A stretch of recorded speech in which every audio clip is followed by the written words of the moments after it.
Hello दोस्तों, नमस्कार। New Newton classes में आपका स्वागत है। और अपन न्यू न्यूटन क्लासेस में पूरे पुलिस के जितने भी अभी तक आए हुए हैं पूरे क्वेश्चन सॉल्व कर रहे हैं। और पुलिस के मैथ सॉल्यूशन में आप लोगों को काफ़ी मज़ा आ रहा होगा। आपने चैनल को यदि सब्सक्राइब नहीं किया है तो सब्सक्राइब कर लीजिए चैनल को। और आप लोग जो हम सिखा रहे हैं उसको पूरी मेहनत और लगन के साथ सीख रहे हैं, ऐसी मुझे उम्मीद है। हमारा ये सीरीज़ लाने का उद्देश्य था आप लोगों को कुछ नया सिखाएं। जो आप लोग पढ़ चुके हैं उसमें कुछ इन्हेंसमेंट हो, आपकी नॉलेज में कुछ इन्हेंसमेंट हो, यही हमारा उद्देश्य था। तो अभी तक अपन यहाँ तक सवाल कर चुके थे और इसी के आगे अपन अब कर रहे हैं। ये हो चुका था, ये सवाल यहाँ से स्टार्ट होना था और अपन स्टार्ट करते हैं ये सवाल। तो बहुत आसान है, इस सवाल को ज़्यादा अपन को वो नहीं करना है, ठीक है। इस सवाल जो ज़्यादा सरल है सवाल वो तो आप आसानी से कर ही लोगे, ठीक है, उसमें कोई वो नहीं है। आइए स्टार्ट करते हैं। तो जैसे कि ये क्वेश्चन है अपना, ये कह रहा है क्वेश्चन कि 3x प्लस के 2y बराबर 12 है और x plus by x into by 6 है। तो बताना है 3x square 9x square plus 4y square की वैल्यू बतानी है। तो बहुत आसान है। हम इस क्वेश्चन को यदि आप लोगों से कहें कैसे करना है तो सबसे अच्छा तरीका है इस क्वेश्चन को करने के लिए, इस तरह के क्वेश्चन कुछ भी हो, वैल्यू एज्यूम करो। वैल्यू एज्यूम करके अपन इस क्वेश्चन को सॉल्व करें तो बहुत आसान हो जाएगा। जैसे कि आपको वैल्यू दिख रही होगी एक्स और वाई की, यहाँ पर जैसे आपको देखा एक्स और वाई, इसको देखो आप, एक्स और वाई की वैल्यू कितनी है 6 है। तो इसका मतलब एक्स की कितनी ले सकते हो, वाई कितनी ले सकते हो। आपके पास दो चॉइस हैं, एक्स की 3 और 2 ले सकते हो। 3 और 2, 3 और 2 का गुणा कितना होता है 6 होता है। आपके इतना दिमाग में आ जाता है तुरंत। और दूसरा वो और क्या होता है 6 एकम 6, दो वैल्यू हो सकती हैं ये, राइट है। अब इसमें एक्स की 2 हो सकती है या एक्स की 3 हो सकती है, वो अपने इसके हिसाब से जो नीचे ये लिखा है 3x प्लस के 2y प्लस के 12 बराबर इक्वल टू 12, इसको अपन चेक करके बताएं कौन सी वैल्यू अपना उत्तर हो सकती है। देखो तो बहुत आसान है। अब ये दिख रहा है बहुत आसान संख्या है तो देख लिया करो आराम से। देखो दिख रहा है ये, यदि हम इसमें 3x है जो 3x की जगह क्या रख दें 2 रख दें, x की जगह 2 रख देते हैं तो कितना हो जाएगा 3 दूनी 6। अब देखो यहाँ पर बाकी जगह क्या रख देंगे, क्या रखना पड़ेगा 3, तो ये 3 दूनी 6, तो ये भी 6 और 6 12, मतलब ये सही हो गया अपना। समझ में आई कि नहीं आई? बहुत आसान था इसलिए अपन ने हल कर लिया, करेक्ट है। तो ये मैच खा गया अपना उत्तर, अपनी वैल्यू मैच खा गई। तो अब क्या होगा इसका उत्तर, अब सीधा आप क्या करिएगा, ये रखना, ये निकालना है आपके पास, क्या निकालना है, ये निकालना है, राइट है। ये संख्या निकालनी है, राइट। कहाँ चला गया ये संख्या निकालनी है अपन को, ये संख्या निकालनी है। तो आप आसानी से निकाल सकते हैं। अब एक्स की क्या रखना है आपको 2 रखना है, एक्स की यहाँ 2 रखो तो कितना हो जाएगा 9 चौको 36, 2 का स्क्वायर हो जाएगा 4, 9 चौको 36, और यहाँ भी 36 ही बनेंगे क्योंकि यहाँ बाई की वैल्यू क्या रखना 3, 3 से का 9, 9 चौको 36, तो 36 36 72, आसान से कर लिया अपन ने, ठीक है, राइट। ये सबसे अच्छा मेथड हम आपको प्रेफर करेंगे कि आप सजेस्ट करेंगे कि आप हमेशा वैल्यू एज्यूम किया करो। यदि वैल्यू आसान है तो कर लिया करो, और वैल्यू जब मुश्किल होती है तो पूरा ट्रेडिशनल तो करना ही है, जो सब कर रहे हैं तो वो सब अपन करेंगे ही। लेकिन जब इस तरह के क्वेश्चन भी आए तो आप वैल्यू भी मान लिया करो, ठीक है।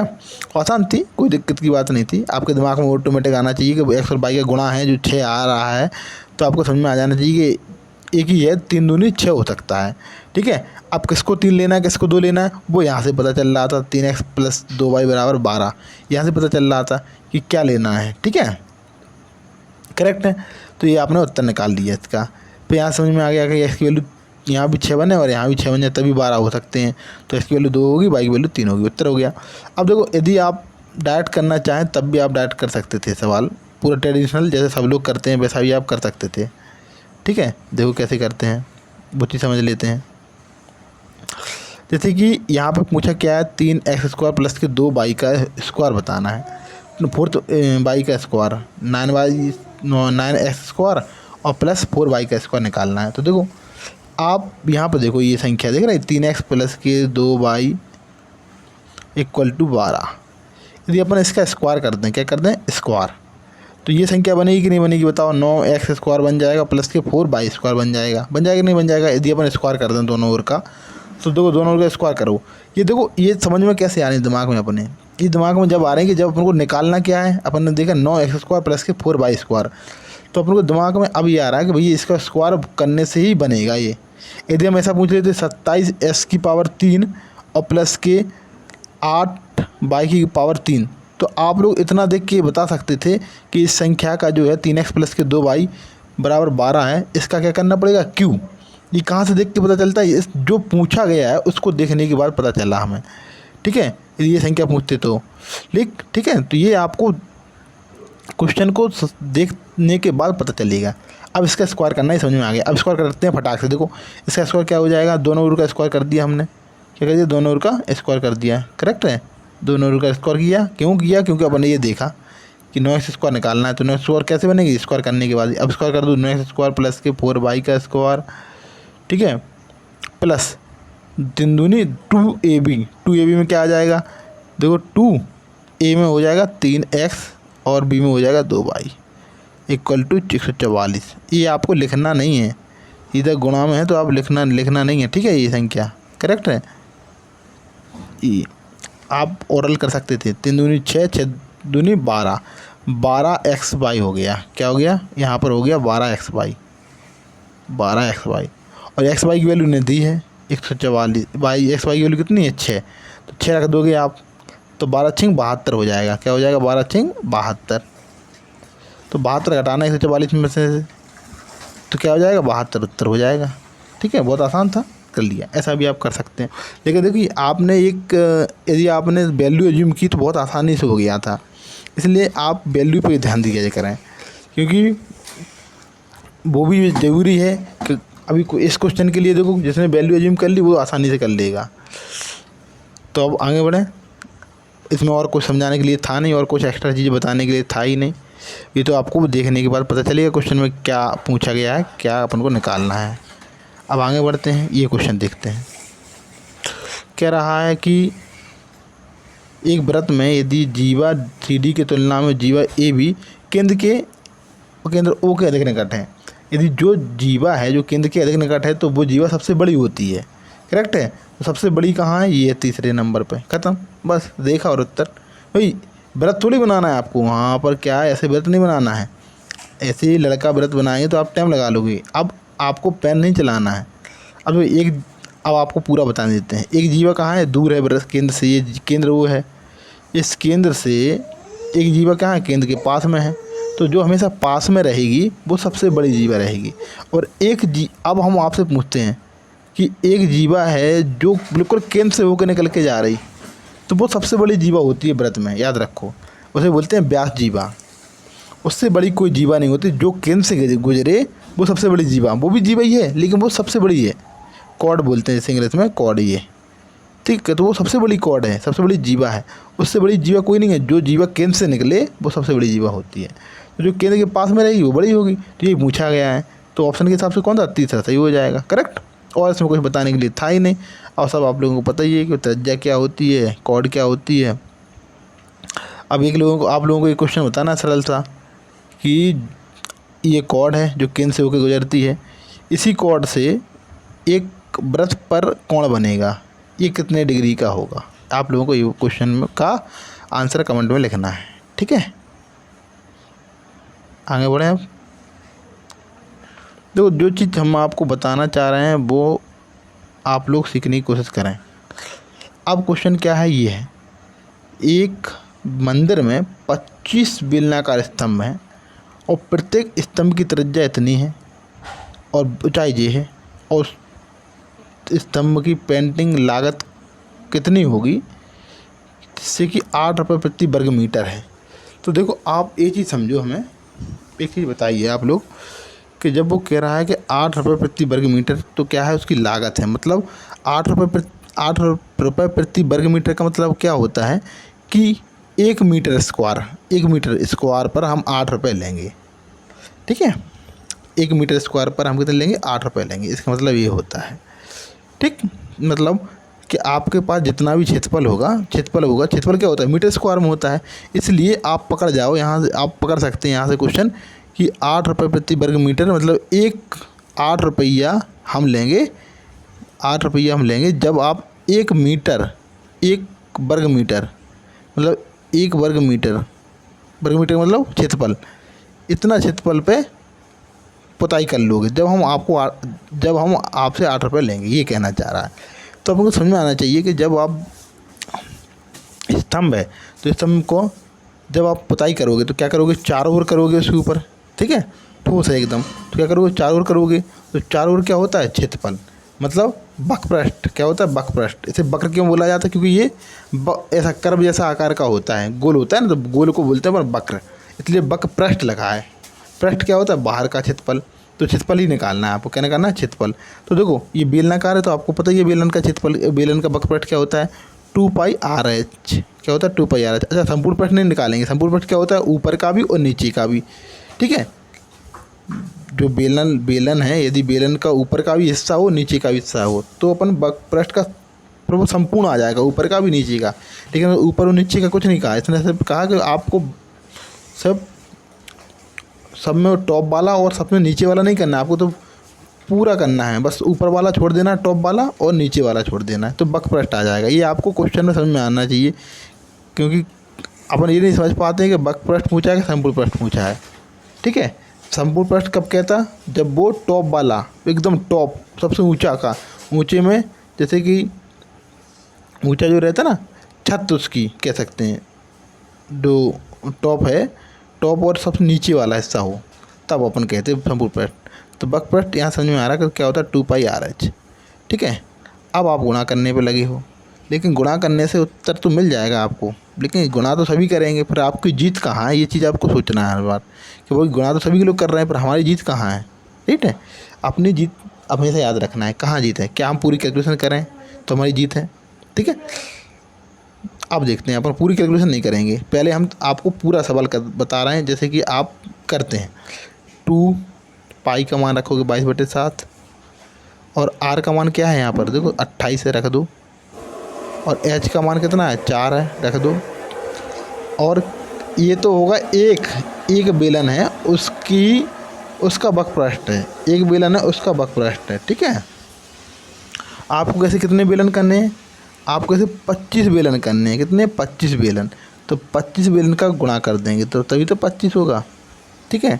और ये तो 25 बेलन का क्षेत्रफल हो गया, वक्रपृष्ठ जो भी है ऊपर का हिस्सा सब पे आप कर दोगे। फिर प्रत्येक के लिए आप कितने 8 रुपया ले रहे हो, तो सबकी इसमें 8 का गुणा और हो जाएगा, तब आप इतनी लंबी कैलकुलेशन करके तब उत्तर आप निकाल पाओगे, करेक्ट है।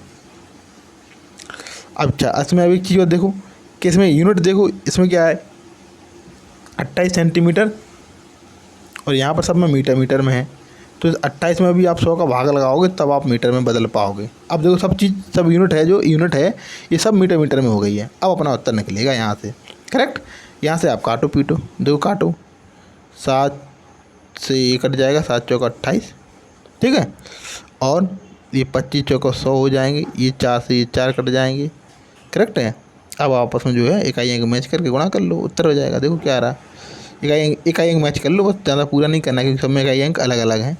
देखो 4 दूनी, ये 4 दूनी 8, और 8 दूनी 16, 16 में फिर 6 हो गया, 6 48, 8 आना चाहिए, तो पहला उत्तर हो जाएगा अपना, राइट है। पूरी कैलकुलेशन नहीं की अभी भी अपन ने, राइट है। क्या किया अपन ने, पहले काटा पीटे के बाद अपन ने क्या किया, फिर सीधा इकाई अंक मैच करके उत्तर लगा दिया। लेकिन ऐसा भी हो सकता है कि बिल्कुल भी कैलकुलेशन ना करना पड़े, बताओ, ऐसा भी है कि बिल्कुल भी कैलकुलेशन ना करें और उत्तर आ जाए, बताइए आप लोग सोचो, है ऐसा भी पॉसिबल है। इसमें अपन को क्या देखना है इस तरह के क्वेश्चनों में कि भाई कहीं ऐसा तो नहीं है कि किसी का मल्टीपल आ रहा हो। देखो इसमें तुमने देखा कि जो 22 थे, क्योंकि आप पाई का मान क्या रखोगे 22 रखोगे, 22 में 11 मौजूद था। और देखो इसमें जो प्रश्न है इसमें कहीं भी 11 से कोई वैल्यू कटने वाली नहीं है कि नीचे कोई 11 आ जाए बटे में तभी कटेगी, तो 11 का इस ऑप्शन में कोई भी मल्टीपल नहीं है, करेक्ट है। 11 का कोई भी मल्टीपल नहीं है, तो अपन चेक करेंगे कौन सा ऑप्शन में 11 का मल्टीपल है। करेक्ट, क्योंकि जितने में सब में 11 का गुणा होगा, 11 का गुणा होने के बाद उत्तर अपन निकालेंगे। तो देखो सबसे पहले पहला उत्तर चेक करते हैं जो 11 का मल्टीपल है कि नहीं है। तो देखो पहला उत्तर 11 का मल्टीपल है, कैसे चेक करोगे, इसमें 8 में 4 जोड़ोगे तो 12, 12 में 1 में 0 जोड़ोगे तो 8 प्लस के 4, 4 12 में से 1 चला जाएगा तो 11, ये 11 का मल्टीपल है, तो पहला उत्तर हो सकता है। दूसरा चेक कर लो, दूसरे में देखो 6 और 1 7, 7 हो गया, ये देखो 6 1 7, और यहाँ पर देखो 0 में 7 जोड़ोगे तो ये भी 7 बन गया, तो 7 में से 7 चले जाएंगे तो क्या बचेगा 0, तो ये भी 11 का मल्टीपल है भाई, पहला और दूसरा दोनों 11 के मल्टीपल हैं। तीसरा चेक कर लेते हैं, देखो तीसरे में क्या 8 1 9, 9 में से 4 जाएंगे तो ये नहीं है भाई, 11 के मल्टीपल में क्या है, या तो बचना चाहिए क्या 0 या 11 अंतर इनका, ठीक है, तो वो आप लोगों को हमने पढ़ाया है। यहाँ देखो ये भी नहीं है, तो 2 उत्तर हो सकते हैं करेक्ट, लेकिन उत्तर नहीं आया, अब अपन को पूरी कैलकुलेशन करनी पड़ेगी, ठीक है। अपन ने 2 उत्तर किए, लेकिन इतने 11 का चेक करने के बाद आप लोग को इतना समझ में आ गया कि भाई हमारे दो में से कोई एक उत्तर होगा। यहाँ से हम क्या क्या लगा देंगे, इकाई अंक मैच कर लेंगे तो हमारा उत्तर पहला ही वाला सही हो जाएगा करेक्ट।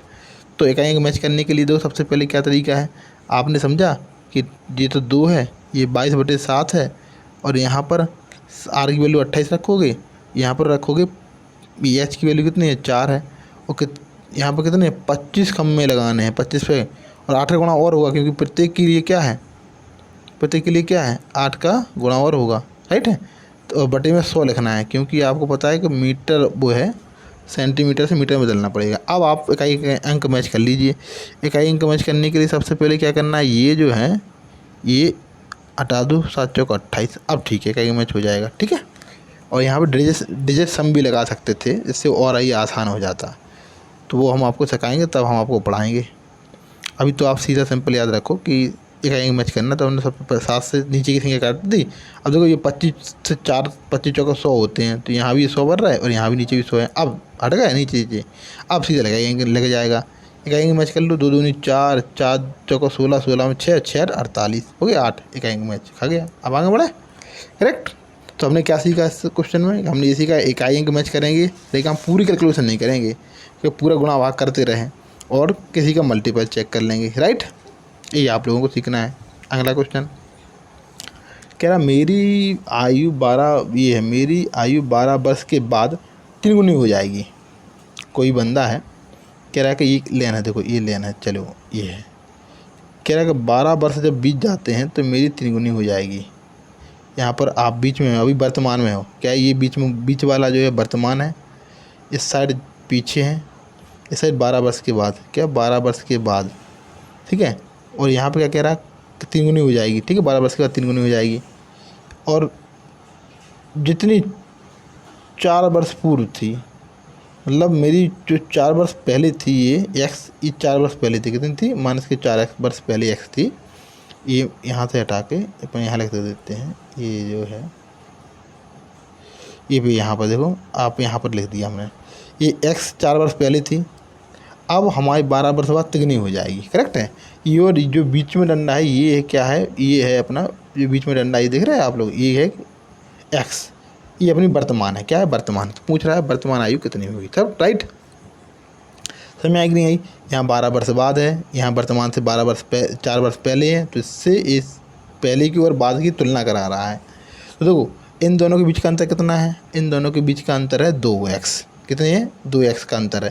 और इन दोनों के बीच का अंतर कितना है, 12 में आप 4 जोड़ोगे, जोड़ेगा ये तो कितना हो जाएगा बताओ। यहाँ पर अंतर कितना है 16 का, कैसे अंतर दो, अंतर मतलब घटाना, तो -4 में से -12 आप घटाओगे तो कितना हो जाएगा -16 हो जाएंगे, मतलब अंतर कितना है, यहाँ पर 2x का अंतर है, तो 2x बराबर 16, ये सीधे सीधे दिखना चाहिए, 2x बराबर 16, तो x बराबर कितना हो जाएगा 8, तो आप इसमें रख दो पुरानी वाली में, ये x की वैल्यू रखोगे कितना हो जाएगा 8, तो 4 वर्ष पहले 8 थी, अब कितनी हो जाएगी, पहले से आप वर्तमान में आओगे तो 4 जुड़ जाएंगे तो कितनी हो जाएगी 12, राइट। बहुत आसान था, कोई दिक्कत नहीं थी, राइट है, ये बहुत आसान था, पर समझ लो एक बार और समझा देते हैं, उसके बाद आपको पूरी क्लियरिटी आज मिल जाएगी। देखो क्वेश्चन करना अलग बात है और क्वेश्चन पर समय देकर फिर समझना एक अलग बात है, तो इस चीज़ पर विशेष ध्यान दिया करो, क्वेश्चन सॉल्व करने के साथ उस पर समय दिया करो, समय दोगे जितना उतना ही क्वेश्चन आएगा, ये समझ ही नहीं पाते ना। देखो अब हम आपको समझा रहे हैं कि ये कह रहा है कि जो मेरी आयु थी, ये मान लो वर्तमान है बीच में, राइट है। तो कह रहा है कि ये अभी मेरी 1 है, 4 वर्ष पहले कितनी है, 4 वर्ष पहले 1 है, ठीक है, राइट। और जब 12 वर्ष बाद, ये 12 वर्ष बाद मेरी हो जाएगी तिगुनी, ये कह रहा है। तो इन दोनों के बीच का अंतर कितना है, 2x, 2 है, ठीक है। और यहाँ पर कितने का अंतर है, यहाँ पर जो अंतर है, देखो पहले से आप वर्तमान में आओगे तो 4 जुड़ जाएंगे, और वर्तमान से फिर आप बाद में जाओगे तो 12 जुड़ जाएंगे, कितना हो जाएगा 16। 2 की वैल्यू 16 है तो 1 की वैल्यू कितनी रेशियो में है, 8 है, ठीक है। 1 की वैल्यू 8 है, इसमें रख दो तो 8 थी, 4 वर्ष पहले 8 थी, तो वर्तमान में आओगे तो 4 जुड़ जाएंगे तो कितना हो जाएंगे 12। ये तब रेशियो पढ़ाएंगे ना, जब हम अपने आपको वो पढ़ाएंगे ना आयु, तो समझ में आ जाएगा कि हम क्यों ऐसा करते हैं कि जोड़ते कब जोड़ना है कब घटाना है, ये आपको समझ में आ जाएगा, ठीक है। तो ये तो आप लोगों को वैसे सरल है, आता ही होगा। अब ऑप्शन के थ्रू भी आप लोग चेक कर लेना एक बार, ठीक है। अब आप आगे बढ़ें। ये देखो ये क्वेश्चन बहुत अच्छा है, जिन लोगों को इसमें पॉलिनोमियल है, पॉलिनोमियल मिस होता है बहुपद। तो बहुपद ये कौन सी संख्या है कि नहीं है, इसमें सिंपल सा ये पूछा कि तुम्हें बहुपद की जानकारी है कि नहीं है। बहुपद वो होता है जिसमें x की वैल्यू क्या होना चाहिए, इंटीजर। ऐसे x की जो पावर है, x की पावर 2 है, 3 है, 4 है, या भी कैसी है, इंटीजर है, मतलब पूर्णांक है, ऐसे बटे में नहीं होना चाहिए, इंटीजर, ठीक है, बटे में नहीं होना चाहिए, राइट है। कैसा नहीं होना चाहिए, बटे में नहीं होना चाहिए। ऐसे देखो यहाँ पर क्या लिखा है, ऐसा नहीं लिख सकते अपन x की पावर 1/2, ये नहीं मानी जाएगी। पॉलिनोमियल का मतलब क्या होता है, पूरी बटे में होना चाहिए। आप x की पावर ऐसे नहीं लिख सकते 1.2, ये भी आपकी इंटीजर में नहीं है 1.2, तो ये आपकी इंटीजर में नहीं है, इसलिए आप ये पॉलिनोमियल नहीं माना जाएगा। पॉलिनोमियल का मतलब क्या होता है कि पूरी पावर होना चाहिए x पर, ठीक। अब देखो पहला वाला ऑप्शन है, इसमें देखो x की पावर क्या, -1। हमने पहले बोल दिया कि पॉजिटिव इंटीजर होना चाहिए, क्या होना चाहिए, पॉजिटिव। यहाँ ये लिख लो पॉजिटिव इंटीजर, मतलब संख्या क्या होना चाहिए, कैसी होना चाहिए, पॉजिटिव, मतलब माइनस का नहीं होना चाहिए, ना ही दशमलव में होना चाहिए, तो उसे बोला जाता है पॉलिनोमियल बहुपद। ऐसे, ठीक है। जैसे कि आप लोगों ने कई प्रकार की चीज़ें पढ़ी होंगी, जैसे आपको हमने x² + 2x + के 1 आप लोगों ने ये पढ़ा होगा। तो ये क्या है, इसमें जो आप, ये क्या है, पॉलिनोमियल है, एक 2 पावर है इसमें, x की हाईएस्ट पावर कितनी है, 2 है, तो ये पूरी पावर है, ठीक है, प्लस में है, इसलिए पॉलिनोमियल है, राइट। इस तरह ही आपको देखना है।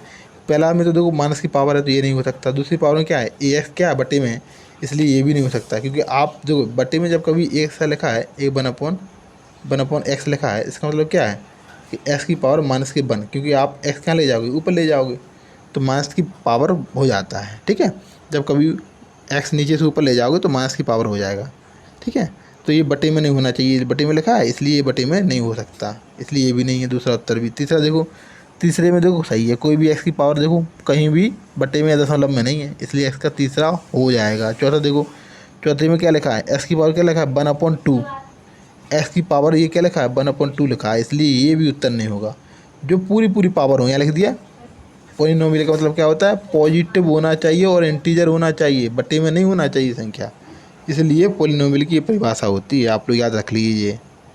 अब इसमें और कुछ बताने को था नहीं, इसलिए आप लोग समझदार हैं कि और क्या बताने के लिए कुछ नहीं। आप इसकी और जो वीडियो हैं पूरे सॉल्व कर लेना, जितने भी मैंने वीडियो बताए ना, ये वीडियो करा दी हैं, ये 5वां है, ये सब वीडियो को आप लोगों को घर पे जाके एक बार और सॉल्व करना है और समझना है कि हमने नया क्या सीखा इसमें।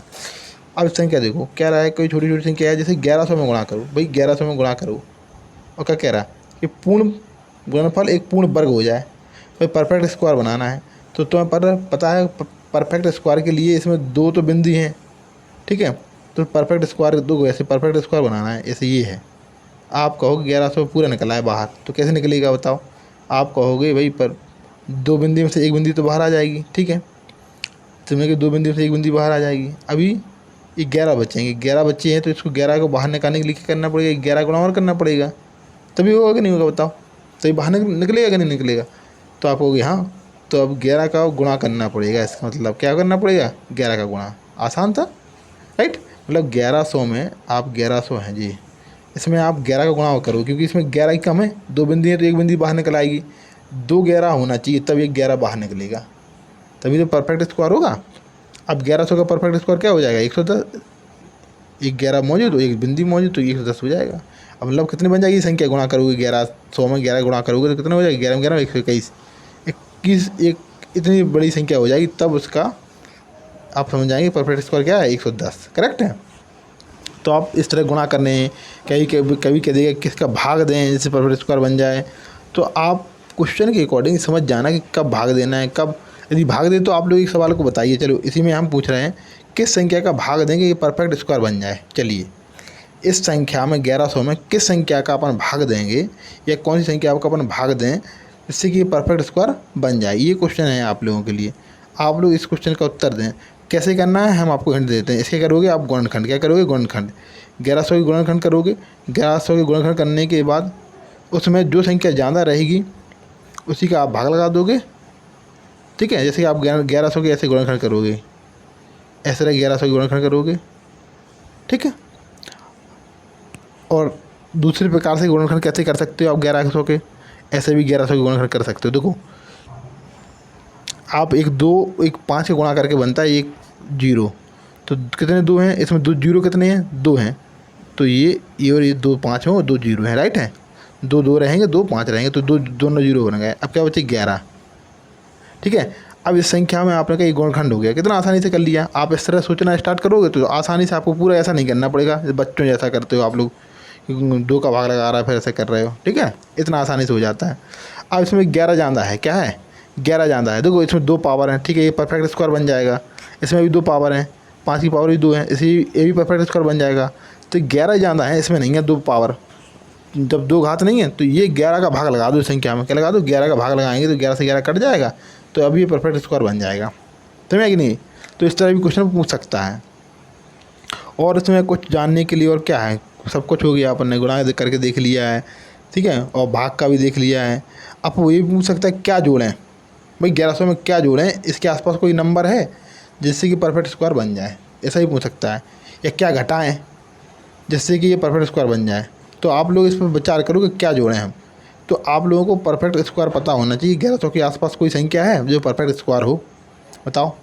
देखो तुम्हें पता है 11 का परफेक्ट स्क्वायर बनाना है तो अपन को पता है 32 का कितना होता है, 1024 होता है।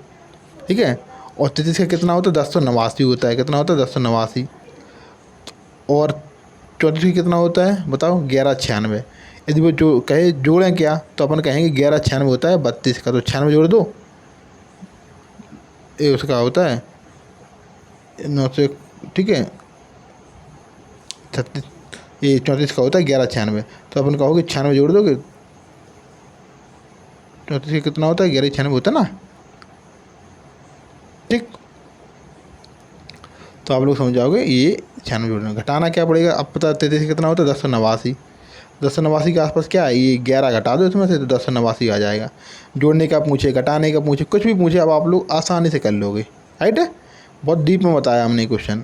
हमारा यही उद्देश्य रहता है कि आप लोग सीखें कुछ ना कुछ, ये नहीं कि बस सॉल्व करा के भगा दिया। नहीं, ऐसे तो आप लोग सभी कर रहे हैं, पर हम अपन हटके क्या कर रहे हैं, यही तो अपना वो है कि अपन कुछ हटके करना है। सवाल देखो, ये कह रहा है 1 2 3 4 5 में प्राइम नंबर हैं। आज तो मैं इसके बारे में बहुत डीप में पढ़ाते हैं। आइए,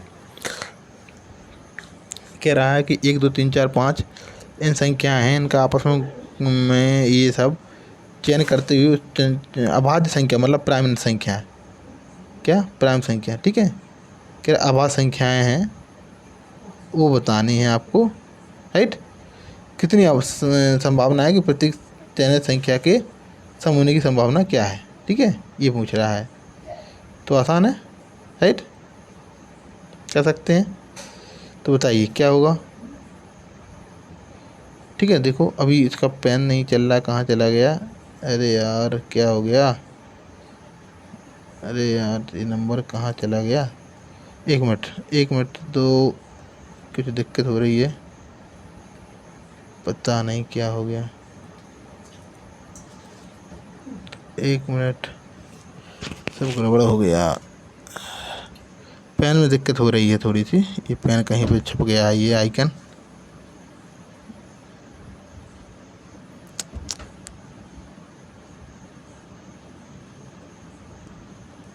हाँ जी आ गया, चलो आ गया, यहाँ रख लेते हैं इसको जिससे कि ये बाद में दिक्कत ना करे। राइट है, चलो अब देखते हैं। ये अपना ये आ गया क्वेश्चन, लेकिन अभी तो अपन को वो चाहिए, ये तो काम करने लगा है लेकिन अभी हटाना पड़ेगा और अपन क्वेश्चन पे आना पड़ेगा। राइट है, ये है। अब कह रहा है इस संख्या में, कह रहा है 1 2 3 4 5 के गुणा करने पर चयनित संख्या की अभाज्य होने की संभावना बताना है प्रति दी गई संख्याओं में। तो जो पहले पता है कि 1 से लेकर 2 3 4 5 संख्या है, इन सब में अभाज्य संख्या कितनी है, तो पता है टोटल कितनी संख्या है, 25 संख्या है टोटल। 1 2 3 4 5 से 1 2 3 1 से स्टार्ट होकर 25 तक 25 संख्या है। लेकिन इसमें अभाज्य संख्या कितनी है ये पूछ रहा है, यही आपको उत्तर है। मतलब अभाज्य संख्या की जानकारी है तो आप बता दीजिए। ठीक है, चलिए। तो अभाज्य संख्या की जानकारी क्या होती है, 2 होती है। सबसे छोटी अभाज्य संख्या क्या होती है, 2। याद रखो, एक पेपर में पूछा गया था पुलिस के 2017 के पेपर में, सबसे छोटी अभाज्य संख्या 2 होती है। फिर 3 है, 4 है, 4 नहीं है, 4 अभाज्य संख्या नहीं है। 5 है, 7 है, 9 है, 9 नहीं है। 9 जिसमें भाग नहीं जाता। अभाज्य संख्या की क्या है परिभाषा, जिसमें 2 फैक्टर हो, जो किसी संख्या से डिवाइड ना हो। ठीक है, वो संख्या बोलते हैं अभाज्य। तो 7 नहीं है, ये 7 हो गया। 11 नहीं, 11 है। ठीक है, 13 है, फिर क्या है, 13 के बाद 17 आता है और कोई तो है नहीं, और 19 है, और फिर क्या है 23 है।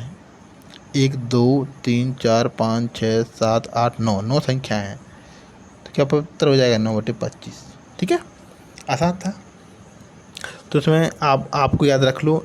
अब हम आपको कुछ चीज़ बता रहे हैं, वो आप लोग याद रखना है इस चीज़ में, जो आपको बहुत हेल्प करेंगे हमेशा।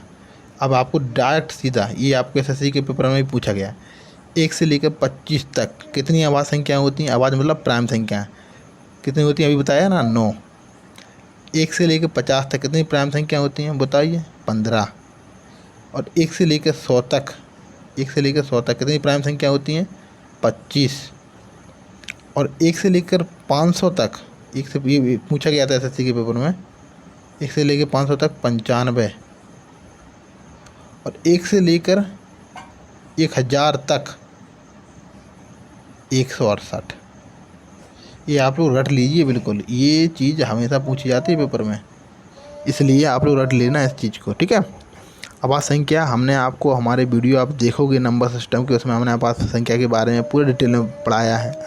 और आप लोगों को पता ही हम कितना डीप में पढ़ाते हैं, कोई भी क्वेश्चन बाहर नहीं जाने देते हैं। यदि पूछा जाए कि पहली सम अभाज्य संख्या कौन सी है, सम है पहली अभाज्य संख्या, तो सम क्या है, 2 है। एक ऐसा नंबर है जो कि सम भी है और अभाज्य संख्या भी है, सबसे छोटा, यही सबसे छोटी अभाज्य संख्या है। राइट है, अब आगे बढ़ें। इसमें और तो कुछ था ही नहीं, तो प्रायिकता का सवाल था, इसलिए अपन आगे बढ़ते हैं। राइट है, अभी सवाल और है और अपन पूरे करेंगे आज, चाहे कुछ भी हो जाए। पर छोटी छोटी संख्या कौन सी है जो 387 को विभाजित करने पर पूर्ण घन हो जाए। देखो सेम आ गया। सबसे पहले क्या करना पड़ेंगे, हमें इसके फैक्टर करना पड़ेंगे। अब इसमें विभाजित करने पर पूर्ण घन बन जाए। ठीक है, सबसे पहले क्या करना पड़ेंगे, अपन को इसके प्राइम फैक्टर करने पड़ेंगे। तो प्राइम फैक्टर करने के लिए सबसे पहले क्या करना पड़ेगा, फैक्टर करना पड़ेंगे। फैक्टर करने के लिए सबसे क्या करना पड़ेगा, इसमें देखते हैं भाग किसका जा रहा है। 3 का जा रहा है, देखो 3 का जा रहा है, 9 का जाता है क्या, 9 का भी जा रहा है। इनके अंकों का जोड़ कितना है, देखो 7 8 15 1 18। हाँ भैया 9 का भी भाग जा रहा है, अंकों का जोड़ 18 है और 9 का भाग जा रहा है, तो 9 का भाग दे लेते हैं। 9 का भाग दे लो। ठीक है, 9 का भाग कैसे दिख रहा है, 9 3 27, 2700 प्लस 387 बचा, फिर 2700 और दे दो 270।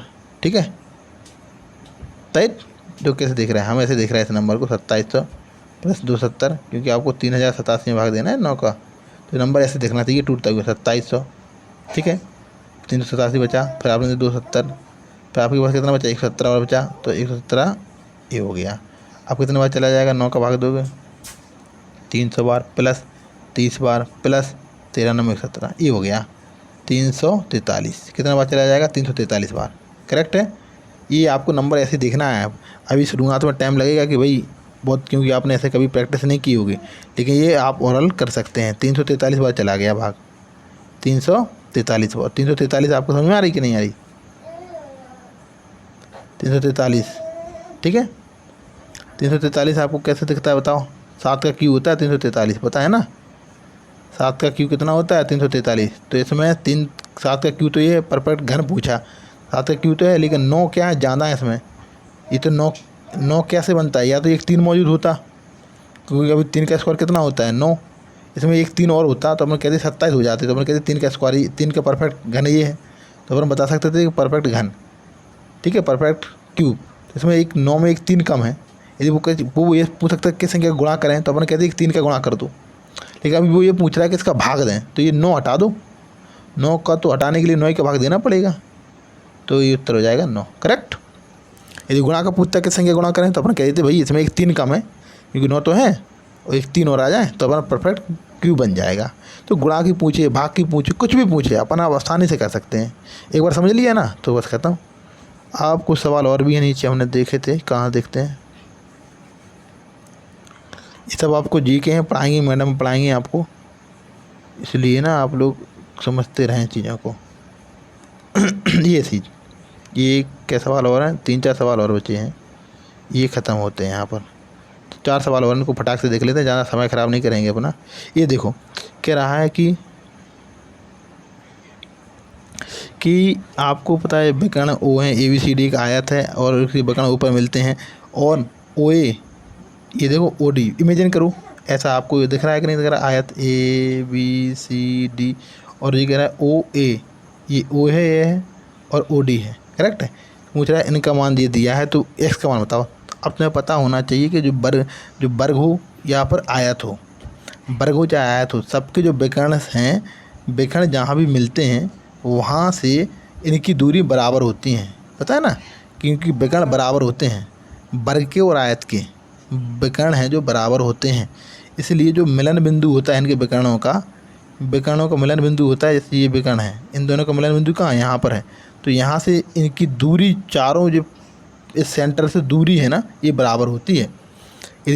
ये आपको कॉन्सेप्ट सिखाता है कि दूरी बराबर होगी, OA बराबर होता है OD, ठीक है। OA बराबर हो जाएगा OD के, क्यों? क्योंकि विकर्ण बराबर होते हैं, विकर्ण बराबर होते हैं, तो जो काटा जहाँ पर बिंदु है वो भी बराबर हो जाएंगे। काटने जो वो बिंदु है बीच में काट रहा है, इससे भी बिंदु बराबर हो जाएंगे। तो आप बस आसान, क्योंकि विकर्ण दोनों बराबर होते हैं, इसलिए मिलन बिंदु भी जहाँ भी मिलेंगे विकर्ण, वहाँ से इनकी दूरी बराबर हो जाएगी। ये यहाँ तक वर्टेक्स तक की दूरी बराबर हो जाती है। अब देखो, अब सीधे रख लो 2x प्लस के 4, ये आपको ओरल करना है अब, ठीक है। अब आपको पेन नहीं चलाना है। x की वैल्यू बता रहा हूँ, यहाँ से 2x यहाँ चला जाएगा तो x बचेगा, 3x में से 2x चला जाएगा, x बचेगा, यहाँ पर बचेंगे 3, x बराबर 3 आ जाएगा, बस उत्तर 3 आ गया। इसकी वैल्यू रख दो, x की वैल्यू पूछ रहा है तो 3 उत्तर हो गया। x का मान बताइए, तो x की वैल्यू क्या है? x की वैल्यू तो 1 हो जाएगी ना, सॉरी 3 नहीं, हाँ x की वैल्यू 3 तो हो जाएगी। कहाँ पर गड़बड़ हो रहा? देखो 2x, ये इधर चला जाएगा x, तो x बचा, यहाँ चला जाएगा तो कितना बचेगा? x बराबर 3 तो हो गया। तो शायद क्वेश्चन गलत दिया होगा, ठीक है, तो ये क्वेश्चन गलत दिया है, इसलिए OA बराबर OD हो जाएगा। तो 2x प्लस के 4 और 3x प्लस के 1, ठीक है। ये x इधर चला गया तो हो गया x बच गया, और यहाँ पर ये 3, एक यहाँ चला जाएगा तो 3 बचेंगे, तो x बराबर 3 ही बचा है। x की वैल्यू 3 आना चाहिए, यहाँ पे कहीं भी नहीं है, तो इसका 3 लिख लेना एक उत्तर में, ठीक है। अब आगे बढ़े, राइट। ये देखो चक्रवृद्धि ब्याज, ये कह रहा है, इस सवाल को बहुत आसानी से करेंगे, बहुत अच्छे से करेंगे, और बिल्कुल बिना सोचे समझे, मतलब बिना टाइम दिए हुए 2-3 सेकंड में उत्तर उड़ा देंगे। कह रहा राज ने 10% की ब्याज पर, साधारण ब्याज पर 5,000 का ऋण लिया और उसी धनराशि को 15% की चक्रवृद्धि ब्याज पर अन्य को दे दिया, तो 2 साल बाद क्या होगा? देखो सिंपल सी बन रहा है कि तुमने 10 साल के लिए साधारण ब्याज पर लिया और तुमने उसी धन को 15% के चक्रवृद्धि ब्याज पर दे दिया, तो 15% के चक्रवृद्धि ब्याज पर दिया, तो 10% से क्या हुआ? आपको कितना लाभ होता भाई? 10% के हिसाब से आपको लाभ कितना हुआ? आपने 10 पे लिया और दे दिया दूसरे को 15%, ऐसे करते हैं ना साहूकार, ऐसे ही करते हैं, ठीक है। तुम बैंक से ले लेते हैं 10% पर, तुम लोगों को देते हैं 15% पर, ठीक है, ऐसे ही करते हैं। तो यहाँ पर देखो कितना 2 साल में कितना ब्याज होगा तुम्हें? 20%, इतना दिख रहा है, ठीक है। यहाँ पर कितना हो जाएगा 2 साल पर? अब यहाँ पर चक्रवृद्धि ब्याज लगेगा। चक्रवृद्धि क्या होता है? 15 पहली बार का, दूसरी बार का 15, और तीसरी में 15 × 15, ये आप लोगों ने नियम पढ़ा होगा, ठीक है, ये वाला आप लोगों ने पढ़ा होगा। ये पढ़ा होगा आप लोगों ने नियम। अरे कुछ हो रहा है इसमें दिक्कत, ठीक है, ये आप लोगों ने पढ़ा होगा नियम। तो ये वाला जो नियम है इसमें देखो क्या होता है, ये आप लोगों ने पढ़ा 15 प्लस 15 30, 30 में देखो ये 225, 225 में 2 अंक का दशमलव लग जाएगा तो 32.25। ये आप लोग ओरल बता सकते थे, और इसमें आप लोग ओरल बता सकते हैं। यहाँ से मिलेगा 10% की दर से 2 वर्ष का 20, और यहाँ पर 15 दूनी 30, 30 से और कितना मिलेगा, ज़्यादा मिलेगा। कितना मिलेगा ज़्यादा बताओ, ये 15 इंटू 15 2.25 और मिल जाएगा, तो कितना हो जाएगा 32.25। अब कितना ज़्यादा मिला तुम्हें, 12.25 ज़्यादा मिल गया, ठीक है। अब ये तो आप डायरेक्ट ही कर सकते थे, इसमें आपको लिखने की थोड़ी ज़रूरत थी, 12.25 मिल गया। अब आपको क्या निकालना है, अब आपको निकालना है लाभ कितना होगा, तो इतना 12.25 रुपये ज़्यादा मिल जाएंगे। अब 5,000 का 12.25 निकालो, तो ये आप लोग अब पूरा गुणा करोगे तो कहानी बन जाएगी, ठीक है, तो बहुत दिक्कत हो जाएगी, ठीक। तो हम आपको सिखा रहे हैं। आपको पता है 12.5 कितना % होता है, 12.5 को अपन 100 के रिस्पेक्ट में लिखें कितना होता है, 1/8। कितना होता है, 1/8। तो हम कहें 12.5 निकाल लो, उसमें से 0.25 घटा देंगे, तो इसका 1/8 कितना होगा बताओ। इसका 5,000 का 1/8 कितना होगा, बताइए बताइए। 5,000 का 1/8 कितना होता है, सिंपल से फंडा है। 1,000 में 8 का भाग दोगे तो कितना निकलता है, 125, ठीक है, इंटू 5 तो कितना होगा बताइए, हो जाएगा तुम्हारा 6225। कितना हो जाएगा, ये हो जाएगा 625, ठीक है। 5 25, 12 5 60, 2 62, ये हो जाएगा तुम्हारा, ठीक है। इतना 12 ये 6250, एक जीरो लगा दीजिए, ठीक, करेक्ट है, कोई दिक्कत, क्योंकि ये 25 यहाँ दे दोगे तो 25 25 625 होता है, ठीक है। ये हो गया आपको। अब ये देखो इसमें जो आप देख रहे हो, इसमें जो भी आप देख रहे हो अभी कि इसमें ये देखो आपको जो ऑप्शन है इसमें अभी आप 12.5% निकाल लिया आपने, क्या निकाल लिया, 12.5% निकाला है।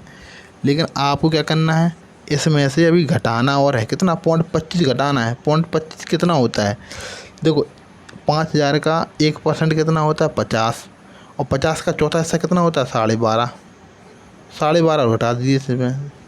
जैसे ही 12.5 घटाओगे आप, ठीक है, तो कितने बचेंगे,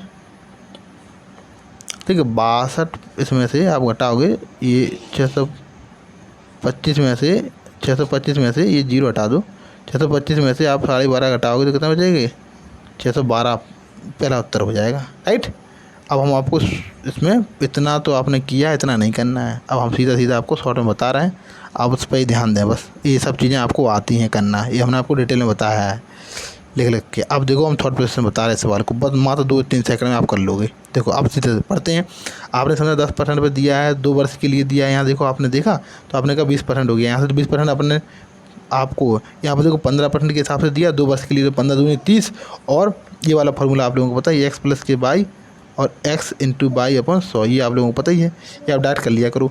तो 15 दूनी 30 तो यहाँ होगा, 30 में 15 15 225, 32.25 मिल गया। तो 32.25 मिला यहाँ, मतलब 20 यहाँ 32.25, 12.25 ज़्यादा रुपये, ये तो आपको डायरेक्ट पता है, ठीक है।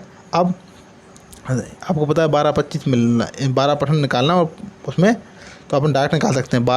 5,000 का 12% कितना होता है, 5,000 का 12% कितना होता है 600। पहले हम 12% निकाल रहे हैं, 5,000 का 12%, 5,000 का 12% निकालना है, ठीक है। 12% निकाल लो, दो बिंदी कट जाएंगी, 12 पंचे 60, 600 हो गए। अब आपको कितना निकालना है, 0.25 निकालना है। 0.25 कितना होता है, 1% कितना होता है 0.50, 50 का अपन चौथा हिस्सा करना है, ये 0.25, ठीक है। तो चौथा हिस्सा कितना होता है 12.5 और जुड़ जाएंगे, तो कितना हो जाएगा अंतर 62.25, पहला ही उत्तर खत्म। आसान था, आगे बढ़े, चलिए 29वां सवाल समझ लेते हैं। कह रहा है कि ये आप लोग समझ ले, ये बता देते हैं। ये समांतर है सी डी के, इसकी ये समांतर, सी डी समांतर, तो लाइन खींच लो, समांतर लाइनें खिंच गई हैं। और ए बी ओ 100 है, ए बी ओ 100 है, ये 100 है, 100 दिया है इसने दिया है 100। ओ सी डी 110 है, ओ सी डी ये है एक मिनट, ये क्या दिया है, ओ सी डी 110 है, तो ओ सी डी ये 110 है, ठीक है, 110 ये है, कह रहा है तो बी ओ सी और क्या दिया है, बी ओ सी दिया है, ठीक है, बी ओ सी बताना है, बी ओ सी ये बताना है बीच का एंगल, ठीक है। देखो ये आपको पता है, ये पूरी लेन गई, ठीक, ये सी है, 110 है, तो ये कितना हो जाएगा 70, तो ये 70 हो गया, बीच का एंगल ये 70 हो गया, 70 हो गया। इधर देखो, ठीक है, ये 70 हो गया। अब देखो ये और ये पता है, ये दो जब लेने से समांतर होते हैं और ये जो एंगल होता है इस एंगल के बराबर होता है, तो ये 100 है, तो ये भी 100 हो गया, तो ये पूरी लेन गई अभी, ये 100, तो ये कितना हो जाएगा 80, कितना हो जाएगा 80, तो 80 साइड का हो जाएगा, 80 और 70 150, तो 30 हो जाएगा, कितना हो जाएगा 30 उत्तर डी। आगे बढ़ें, आसान था, कोई दिक्कत नहीं है, आप लोग कर लेना, ठीक। लास्ट सवाल है आज का ये, और इसी के साथ ही अपन एंड करेंगे। कह रहा है कि वर्ग का क्षेत्रफल 16 सेंटीमीटर है, वर्ग की भुजाओं के मध्य बिंदु को जोड़ने से रेखा बनती हैं, वो क्षेत्रफल कितना होता है, आधा हो जाता है, उत्तर 8, खत्म। अब इतना फास्ट कर सकते हैं, आप भी कर सकते हैं, कोई दिक्कत की बात नहीं। देखो हम सिखा देते हैं आपको, वर्ग है ये एक। अब देखो वर्ग में क्या है, आप कह रहे हैं जो भुजाओं के मध्य बिंदु को मिलाया गया, ये देखो मिलाया आप, तो आपको पता है कि जब वर्ग की भुजाओं के मध्य बिंदु को मिलाया जाता है तो जो बच्चा कोचा क्षेत्रफल ये वाला बच्चा है, ये बच्चा दिख रहा है, ये देखो बच रहा है, और जो इसके अंदर है ये बराबर हो जाते हैं, बच्चा कोचा ये जो लेने खिंची हैं ये, और ये जो अंदर है बराबर हो जाते हैं, दो भागों में बट जाता है, तो आधा हो जाता है। यदि पूरा 16 है तो 16 में से आधा ये हो जाएगा अंदर वाला, और आधा ये बच गया ये हो जाएगा, इसलिए ये क्षेत्रफल हो जाता है। और वर्ग जब हम पढ़ाएंगे ना तो हम आपको पूरा डिटेल में पढ़ाएंगे। अभी हम उसका इतना बता देते हैं कि देखो हम आपको सीधा सिंपल सा इतना थोड़ी सी हिंट दे के चले जाते हैं। अभी ये अपन कहते हैं वर्ग की भुजा मान लो 2 है, तो ये कितना, पूरी भुजा 2 है, तो अपन कहेंगे इतनी कितनी हो जाएगी 1, यहाँ भी 1, ठीक है, ये भी 1, ये भी 1, ये भी 1, ये भी 1, ये भी 1, ये भी 1, क्योंकि आप मध्य बिंदु को मिला रहा ना, तो यहाँ से मध्य बिंदु को मिलाने से एक भुजा हो जाएगी। अब देखो ये 1 है, ये भी 1 है, तो कितना हो जाएगा, पौने √2 हो जाएगा, कितना हो जाएगा √2, क्योंकि ये 90 डिग्री के सामने का बन अपना बन ये ट्रायंगल पड़ा होगा 90 डिग्री वाला बन, तो √2 होती है, 90 डिग्री के सामने √2 है। जब भुजा इसकी √2 है, कितनी है √2 है, कितनी गुना है √2 है। जब भुजा √2 गुना होती है, देखो इसकी भुजा कितनी है, बड़े वाले की, ये बड़े वाले की भुजा कितनी है बताओ, बड़े वाली की, ये बड़े वाला जो है इसकी भुजा कितनी है 2, अंदर वाला है इसकी भुजा कितनी है √2, कितनी है √2, तो इसका क्षेत्रफल बताना, क्षेत्रफल क्या होता है इसका 4 हो जाएगा, इसका क्षेत्रफल कितना होगा 2, देखो आधा हो गया कि नहीं हो गया, इसका क्षेत्रफल कितना हो गया, आधा हो गया कि नहीं हो गया। जब ये पूरा 16 है तो ये 16 है, तो कितना हो जाएगा 8, राइट, क्योंकि भुजा √2 होने से क्षेत्रफल आधा हो जाता है। अब ये आप यहाँ पर समाप्त हो जाते हैं पूरा सॉल्यूशन, और इसी के साथ ही अपन आज ख़त्म करते हैं इस चैनल को, इस टॉपिक को, और अगले प्रैक्टिस पेपर के साथ अपन कल फिर बताएंगे। तब तक के लिए नमस्कार।